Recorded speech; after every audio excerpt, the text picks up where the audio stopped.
예, 이사야서 19장 보시겠습니다. 이사야서 19장입니다. 이건 애굽에 관한 이제 경고인데, 이 여기서 말씀하시는 거는 이제 지혜 없는 자들을 얘기합니다. 애굽. 이 애굽은 검은 땅, 홍수가 넘치는 곳 그런 뜻입니다. 애굽이란 말이. 즉 심판받을 자들의 세상을 얘기하는데 지혜가 없어서 멸망을 당합니다. 즉 예수님을 마음에 품지 않아서 복음을 마음에 품지 않아서 심판을 받는데 그러면서도 하시는 말씀이 한 번은 쳐요. 한 번은 징계와 이 멸망을 막 하시려고 그래요. 그 중에 남아있는 얼마 안 되는 사람들을 구원을 받게 하시려고 하는 겁니다.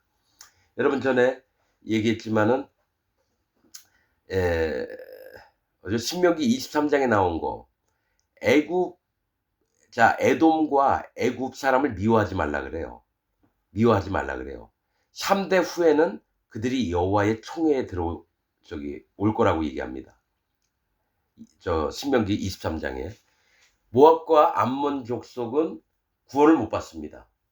그러나 애굽과 에돔 족속에게서는 하나님 기다렸다 그들을 회개케 해서 몇 안 되는 사람을 구원하시는 걸 얘기를 합니다. 자, 애굽에 관한 경고라. 보라, 여호와께서 빠른 구름을 타고 애굽에 임하시리니, 즉 하나님이 심판하시는 게 아주 빠르게 구름을 타고 오신대요. 심판하시려고. 애굽에 임하시리니 애굽의 우상들이 그 앞에서 떨겠고 애굽인의 마음이 그 속에서 녹으리로다. 하나님의 멸망, 심판이 오니까 그들이 두려우면서 떨게 될 거라는 거예요. 왜냐, 하나님 지혜가 없어서 계속 자기 뜻대로만 살다가 정작 복음은 마음에 안 받아들였다라는 겁니다. 2절, 그가 애굽인을 격동하사 애굽인을 치게 하시리니 그들이 각기 형제를 치며 각기 이웃을 칠 것이요. 이 얘기예요. 그러니까 다른 나라 군사들이 와서 이들을 막 쳐주는 게 아니라 자기들 같이 있던 백성들끼리 서로 싸움을 붙이겠다라는 겁니다. 싸움을. 그래서 각기 이웃을 칠 것이요 성읍이 성읍을 치며 나라가 나라를 칠 것이며 애굽인의 정신이 그 속에서 쇠약할 것이요 에, 그 도모는 그 계획들은 그의 파하신 바 되리니 그들이 우상과 마술사와 신접자와 요술객에게 물으리로다. 이렇게 여러분 멸망을 당하면서도 그들이 믿고 있는 건 우상들과 그 우상을 섬겼던 자들. 자, 우상과 마술사 속이는 자죠. 신접한 자, 악한 영을 접해서 사람들을 꾀이는 자들, 요술객 다 거짓자입니다. 요술객에게 물으리로다. 애굽 백성들이. 4절, 그가 애굽인을 잔인한 군주의 손에 붙이시리니 포악한 왕이 그들을 치리하리라. 자, 그들의 왕을 세워놓는데요, 백성들을 돌아보지 않는 왕을 세워서 그들을 잔인하게 막 죽이는 왕이 나올 거래요. 주 만군의 여호와의 말씀입니다. 5절, 자, 그러면 애국 백성들이 왜 멸망을 당하느냐? 이제, 이제 쭉 읽어가면서 얘기하겠습니다.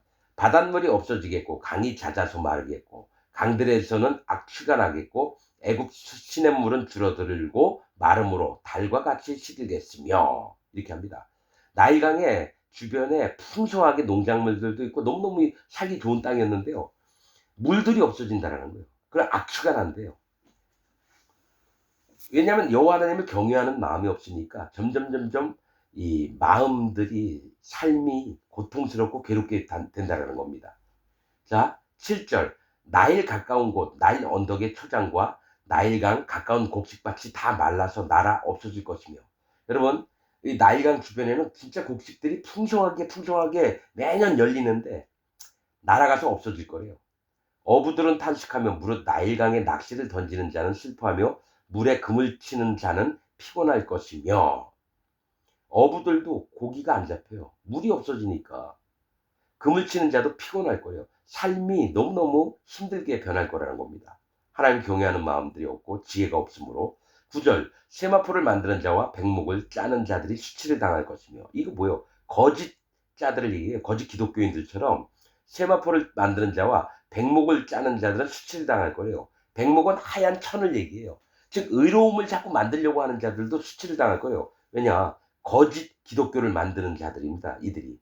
세마포를 만드는 자와 백목을 짜는 자는 거짓 기독교인들을 얘기해요. 거짓 목사들, 거짓 신학자들.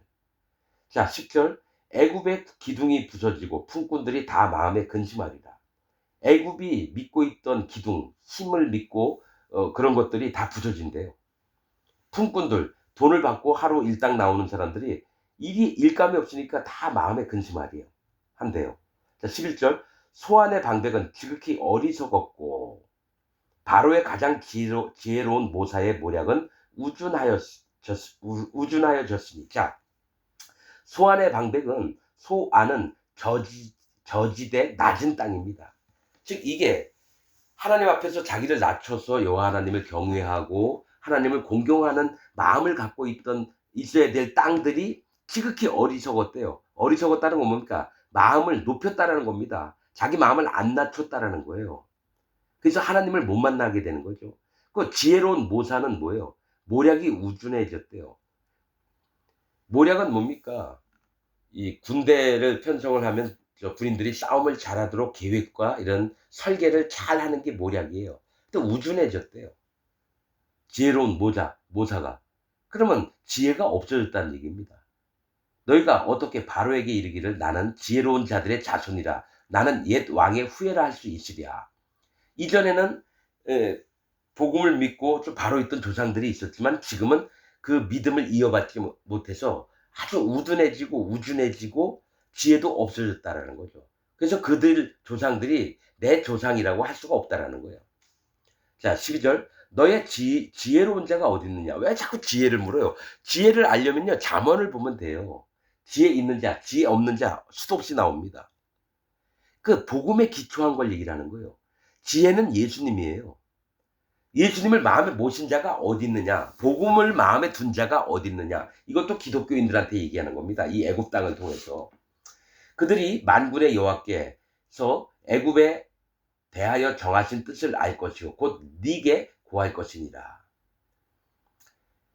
하나님이 애굽에 정한 뜻을 너에게 알려줄 거래요. 자, 13절. 소안의 방백들은 어리석었고 즉 예수님을 마음에 두지 않고 복음도 마음에 안 들어요. 또 노베 방백들은 미혹되었도다. 노은 높은 장소, 이걸 얘기합니다. 산당 이런 거. 노베 방백들이 뭐예요? 교만해져서 우상을 섬기는 자들 방백들은 미혹되었도다. 그들은 애굽 지파들의 모퉁이 도리언을 애굽으로 그릇가게 하도다. 자, 이 방백들이 소안의 방백이나 노베 방백들이 백성을 이끌어내야 될 자들입니다. 이 여러분 성경의 모퉁이 돌이 누구예요? 예수님이잖아요. 즉 예수님께 배워서 자기도 예수님처럼 모퉁이 돌로 백성들을 가리키고 그 대표하는 마음이 있어야 되는데 그릇 가게 하였다는 거예요. 잘못되게 인도를 하였다라는 겁니다. 14절. 여호와께서 그 가운데 사특한 마음을 섞으셨으므로 그들이 애굽으로 매사에 잘못 가게 함이 취한 자가 토하면서 비틀거림 같게 하였으니, 이 얘기를 해요. 그 소안의 방백들이나 노베 방백들을 하나님이 사특한 마음을 주셨다라는 거예요. 자, 특이하고 사악하면서 하나님에게 악을 행하는 게 사특한 거거든요. 그래서 악을 행하도록 하나님이 그 마음에 섞었다라는 거예요. 악한 마음이 들도록. 그들이 애굽으로 매사에 잘못 가게 해요. 항상 백성들을 잘못 인도하게 했다는 겁니다. 그래서 그들이 취한 자가 잘못 가게 함이 취한 자가, 자, 이들 얘기만 들으면 토하면서 비틀거리면서 간다는 거예요. 그 얘기 뭐예요? 술 먹고 비틀비틀하고 막 토하면서 가잖아요. 즉 분별을 못하게 했다라는 거예요. 술을 잔뜩 내겠다라는 거예요. 소안 방백과 노베 방백들이 이 악한 마음을 가지고 백성들을 가르치도록, 그래서 거기서 취했던 자들이 토하면서 이게 기독교 안에 목사나 신학자들이 가르쳤던 것 때문에 그 교인들이 기독교인들이 토하면서 비틀비틀 가게 됐다는 거예요. 맞잖아요. 개가 그 토한 것을 또 먹은 같이 했듯이 완전히 비정상적인 사람으로 만든다는 거죠. 기독교인 중에 자기 예수님 하나님 믿으면서도 그 마음에 죄가 있고 자기는 죄인이라고 하는 자들은 토하면서 비틀거리면서 걷는 거예요. 예수님을 믿으면 그 마음에 죄가 없어지고 의로워져서 거룩함, 즉 성령님이 마음에 오셔서 거룩함으로 다녀야 되는데 계속 토하면서 비틀거려. 그 얘기 뭐예요? 마음에 죄를 자꾸 토하고 죄 때문에 비틀비틀해서 똑바른 인생을 못 산다는 겁니다. 자, 이게 기독교인 목사나 그 교인들을 얘기하는 거예요. 15절. 애굽에서 머리나 꼬리나 종려나무 가지나 갈대나 아무 할 일이 없으리라. 여기 이사야서인가요? 여러분, 잠언서에 있죠. 이 똑같은 말씀이 있어요. 머리나 꼬리나 종려나무나 갈대나 아무 할 일이 없대요. 머리는 누구예요? 그 땅에 있는 장로들을 얘기합니다. 그 땅에 왕들이나 신하들이나 방백들, 이 머리, 백성을 이끄는 자입니다. 그들이나 꼬리는 누구예요? 선지자들을 얘기해요. 그 땅에 있는 거짓 선지자들을 얘기해요. 머리나 꼬리나 선지자. 종려나무 뭐예요? 잘 먹고 잘 사는 것에 마음이 푹 빠져 있는 사람들. 종려나무 가지나 갈대 뭐예요? 심판받을 자의 세계를 얘기합니다.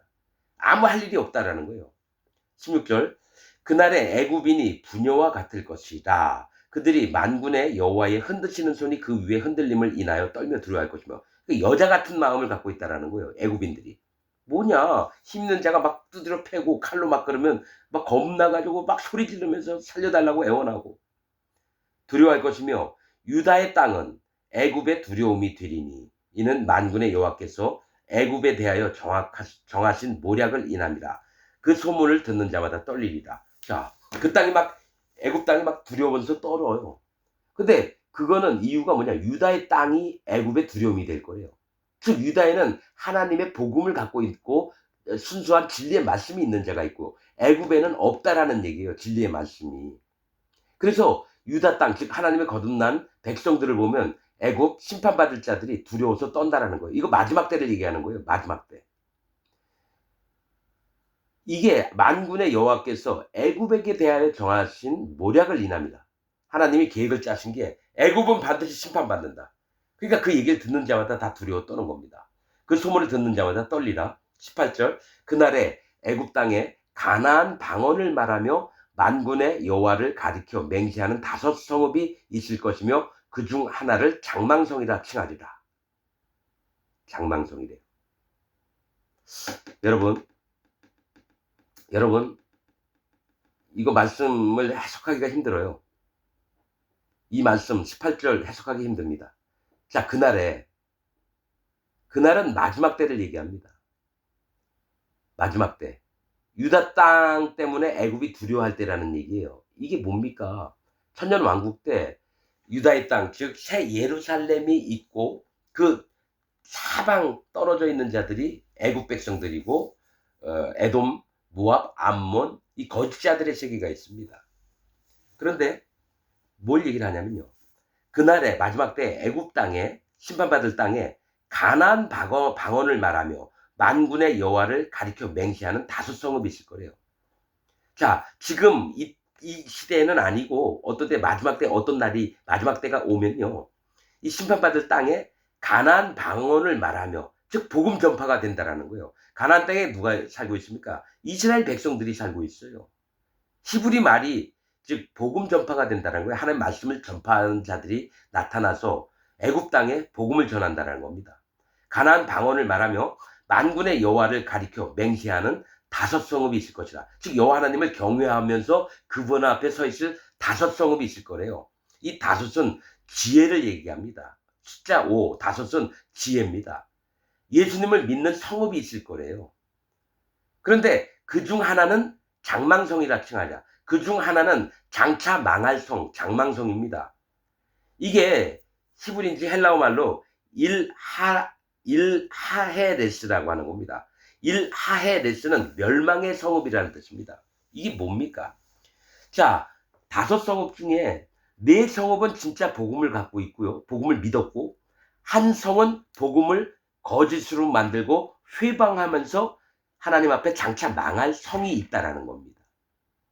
자기가 하나님의 복음을 전하는 진짜 구원을 갖고 있다 막 떠들면서 하나님의 복음을 완전히 거짓 복음을 완전히 전하는 자들이 나올 거라는 겁니다. 이 얘기가. 자, 19절. 그날의 애굽 땅 중앙에는, 자 보세요. 애굽은 멸망받을 땅인데 애굽 땅 중앙에는 여호와를 위하여 제단이 있겠고 번제단이 생기겠다는 겁니다. 그 변경, 그 옆에 둘레에는 여호와를 위하여 기둥이 있을 거죠. 여호와에 위하여 기둥이 있다는 건 뭡니까? 하나님 종들이 있다는 겁니다. 하나님 종들이. 하나님 나라의 기둥이 일꾼들을 얘기하거든요. 종들이 있다라는 겁니다. 있을 것이요. 이것이 애굽 땅에서 만군의 여호와를 위하여 표적과 증거가 되리니. 심판받을 땅에서 만군의 여호와를 위하여 표적과 증거가 된대요. 이게 뭡니까? 예수님이 애굽 땅에서 나타나셔가지고 복음을 전파하시는 걸 얘기를 해요. 자, 표적과 증거가 되리니 이는 그들이 압박하는 자의 연고로 여호와께 부르짖겠고. 또 나오죠. 구원받을 자가 누구죠? 고통받고 힘들어하면서 눈물을 흘리면서 괴로워하는 자들이 구원을 받는 겁니다. 그들이 압박하는 자의 연고, 압박하는 자 때문에 여호와께 부르짖는다는 거예요. 제발 살려달라고. 우리를 이렇게 고통해서 제발 끄집어내 달라고 애굽 백성들이 부르짖는 거예요. 다는 아닙니다. 그 중에 몇 사람밖에 안 돼요. 애굽 백성 중에서. 여호와께 부르짖겠고 여호와께서는 한 구원자, 보호자를 보내사 그들을 건지실 것입니다. 예수님이에요. 애굽 백성에게도 복음이 전파돼서 예수님을 믿는 자가 나온다라는 거예요. 심판받을 자들 중에서. 그래서 한 구원자, 보호자를 보내사 그들을 건지실 것입니다. 자, 이사야서의 핵심이 뭐예요? 다 누가 구원받느냐? 고통받고 눈물 흘리고 포로되고 소경되고 짓눌려 받고 배가 고프고 추위에 떨고 가난해지고 이런 자만 구원받는다고 계속 나와요. 여태까지 20장 설교를 하는데요. 전부 다 구원받는 자가 그들입니다. 돌아온 자가 누구냐? 마음이 깨어져서 여호와 하나님 앞에 정말 간절히 원하고 하나님을 전심으로 찾는 자들, 할례받은 믿음을 가진 자들, 그들만 구원받습니다. 그래서 한 구원자, 보호자를 보내사 그들을 건지실 것입니다. 여호와께서 자기를 애굽에 알게 하시리니, 즉 복음을 전파하신다라는 거예요. 하는 종들을 통해서. 그날에 애굽인이 여호와를 알고 제물과 예물을 그에게로 드리고 경배할 것이요 여호와께 서원하고 그대로 행하리라. 이거 다 구원받은 자의 모습들이라는 거예요. 애굽에 심판받을 자들의 세상에 있던 자들이 그중 몇 안 되지만 하나님께 돌아올 자가 있다라는 얘기입니다. 자, 여러분, 에돔과 애굽은 미워하지 말라 그랬어요. 그들이 3, 4대 지나면 여호와의 총회에 들어올 거라고 신명기 23장에 있습니다. 모압과 암몬은 빼고요. 자, 22절. 여호와께서 애굽을 치실 것이라도, 즉 멸망을 시키실 것이라도 치시고는 고치실 것이고로. 자, 뭐냐? 하나님 방법이 뭐냐? 구원을 받게 하는데 마음이 안 돼 있어요. 그럼 그들을 쳐서 마음을 낮춥니다. 힘들게 하고 눈물 나고 고통스럽게 하고 막 노예로 끌고 가고 하인으로 막 부려먹으니까 잠도 못 자면서 노예 생활을 막 합니다. 너무 힘드니까 하나님을 찾게 된다는 거예요. 그래서 여러분, 지금 기독교도요, 하나님이 한번 쳐야 됩니다. 전부 다 지들이 교만하게 하나님을 잘 믿고 있는 것 같죠? 애굽 땅입니다. 그래서 여호와께서 반드시 기독교인들을 치신 다음에 그 마음이 완전히 밑바닥까지 가실 때 하나님이 다시 구원을 베푸셔야 돼요. 난 성경 말씀을 보면서 어떤 자가 어떻게 구원받나 너무너무 궁금했었어요. 진짜 구원은 어떤 사람이 받나? 근데 이사야서를 보면서 이런 사람이 구원을 받는가? 그걸 알았어요. 자, 치시고는 고치실 것인고로 그들이 여호와께로 돌아올 것이라. 구원을 받을 거래요. 근데 고통을 안 당했던 자는 구원을 못 받습니다. 반드시 고통 중에 있었던 자가 고치심을 받고 구원을 받습니다. 그들이 여호와께로 돌아올 것이라. 여호와께서 그 간구하심을 들으시고 그를 고쳐주시리라. 23절. 그날에 애굽에서 아수르로 통하는 대로가 있어. 참, 여기부터는 여러분 뭐냐? 애굽인이 아수르니 이스라엘인이 전부 다 구원하시겠다는 거예요. 모두가 아니라 그 중에 얼마 안 되는 사람들. 자, 그날에 애굽에서 아수르로 통하는 대로가 있어. 자, 아수르가 애굽도 공격을 했어요. 역사적으로 보면 애굽은 또 막 전쟁에서 나가서 싸우고 막 이래. 원수지간이에요. 애굽과 아수르가. 애굽에서 아수르로 통하는 대로가 있어. 아수르 사람은 애굽으로 가겠고 애굽 사람은 아수르로 갈 것이며 서로가 길을 열어놓고 왔다 갔다 한다는 거예요. 그리고 애굽 사람이 아수르 사람과 함께 경배하리라. 누구를요? 여호와 하나님을. 멸망받아야 될 족속이 애굽과 아수르인데 그들 중에서 하나님을 경배하는 자가 나온다는 거예요. 같은 형제 자매가 돼서 애굽 사람이든 아수르든 여러분 이게 그냥 행복하고 막 멋지고 이게 아니에요. 이렇게 되려면 반드시 하나님이 먼저 치셔서 고통 중에 있다가 자기 마음이 완전히 깨어진 다음에 애굽 사람이든지 아수르 사람이든지 그거 안 따져요. 그냥 네가 하나님 앞에 거듭났느냐 구원받았냐 그러면 이게 형제고 자매인 거예요. 애굽 사람이 아수르 사람과 함께 하나님을 경배하리라. 자, 24절. 그날에 이스라엘이 애굽과 아수르로 더불어 세 나라가 세계 중에 복이 되리니 모든 나라 중에 복을 얻게 된다는 거예요. 하나님 복을 내려주신대요. 이스라엘 하나님 선택한 백성이요. 애굽 심판 중에서 하나님께 건짐을 받은 자들. 아수르도 심판 중에서 하나님께 건짐을 받은 자들. 즉 의인의 세계가 이루어지는 겁니다. 셋이 세계 중에 복이 되리니 이는 만군의 여호와께서 복을 주어 가라사대 나의 백성 애굽이요. 야, 나의 백성 이스라엘이요가 아니에요. 하나님의 백성 애굽이 됐대요. 너무너무 감사하죠. 나의 손으로 지은 아수르요. 아수르를 하나님 손으로 지으셨대요. 칭찬을 하는 겁니다. 나의 산업 이스라엘이요. 하나님의 기업이 됐던 이스라엘 구원받은 하나님의 백성들. 복이 있을지어다 하실 것입니다. 그러니까 하나님은 이사야서부터 유대인이고 이방인이고 이거 안 따진다라는 얘기예요. 누구든지 하나님 앞에 그 마음을 낮춰서 여호와 하나님을 마음의 중심에 둬서 애굽 땅 중앙에 제단이 있다는 얘기는 여호와 하나님을 자기 마음 중심에 모셨다는 거예요. 근데 애굽인 다는 아닙니다. 애굽도 멸망 가운데 있다. 그 중에 몇 사람 구원하고요. 아수르 사람도 몇 사람만 구원하고요. 이스라엘 백성들도 몇 사람만 구원한다는 걸 얘기를 하는 거예요. 그들이 연합했을 때 지금 얘기를 하는 거예요. 이 셋이 하나님께 복이 있을 거래요. 여러분, 그래서 나라와 민족 이런 게 아니라 여호와 하나님 앞에 진짜 구원받는 자들은 먼저 하나님 앞에 자기 마음을 완전히 낮추지 않으면 여호와 하나님 앞에 복을 못 얻습니다.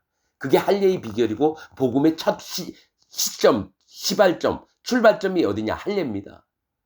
여러분, 예수님만 자꾸 얘기하죠. 할례를 받고 그 다음에 예수님이 자연스럽게 우리 마음에 오시고 성령님도 자연스럽게 오시는 거예요. 자, 사도행전 2장에 너희가 각각 회개하고 돌이켜 할례를 받으라는 거예요. 그게 죄 없이함을 받으라. 예수님 때문에 죄가 없어졌어요. 십자가에서 죄를 싹 없애놨어요. 그 다음에 성령을 선물로 받으리니 복음의 핵심은 할례, 예수님, 성령님입니다. 그게 물과 피와 성령이에요. 물이 곧 구원의 편이 세례라. 세례 요한이 요단강에서 예수님 머리 위에 세례를 줬어요. 그 전에 백성들에게 줬어요. 마음을 할례받게 하려고. 그 다음에 예수님이 오셨어요. 그러면 예수님이 와서 우리에게 또 세례를 베풀었는데 성령과 불로 세례를 베풀어요. 그러면 우리가 세례를 받았으면 받는 거거든요. 그러면 뭐가 있습니까? 성령님을 우리 마음에 받아요. 그 다음에 예수님의 불심판을 받아요. 그래서 여기서 건짐을 받는 자는 하나님 나라 가고요. 건짐을 못 받는 자는 지옥으로 가게 되십니다. 심판책에 기록이 되어 있기 때문에. 여러분, 이 복음의 핵심들을 여러분이 기억을 하고 여태까지 안 믿었으면 여러분들은 기독교인이 아닙니다. 이걸 몰랐다면 기독교인이 아니에요. 할례와 예수님과 성령님, 물과 피와 성령. 이건 내가 정한 교리가 아니라 여러분 창세기부터 요한계시록에 있는 정확한 말씀들입니다. 여태까지 할례가 뭔지, 예수님이 뭔지, 성령님이 누군지 몰랐던 자들은 구원이 아닙니다. 그냥 기독교인으로만 거짓 교리로 무장된 사람들로 있었지 복음의 핵심을 몰랐으면 여러분 그 사람은 구원이 아닙니다. 난 여러분들에게 제발 부탁인데 복음의 핵심을 진짜 진리 되신 복음을 알아야 돼요. 거짓 목사가 전하는 이 복음 어쩌고 저쩌고. 그래서 나는 아쉬운 게 없는 게 거짓 목사가 전하는 거 계속 믿고 싶다. 그거 믿으세요. 그냥 같이 지옥 가면 돼요. 거짓 복음으로 무장되어 있는 사람은 구원받기가 힘들어요.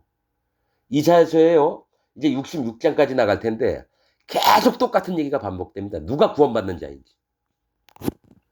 여러분들이 진짜 돌이켜서 마음의 할례를 받고 제대로 된 복음을 믿기를 바랍니다. 제발 부탁입니다. 마치겠습니다.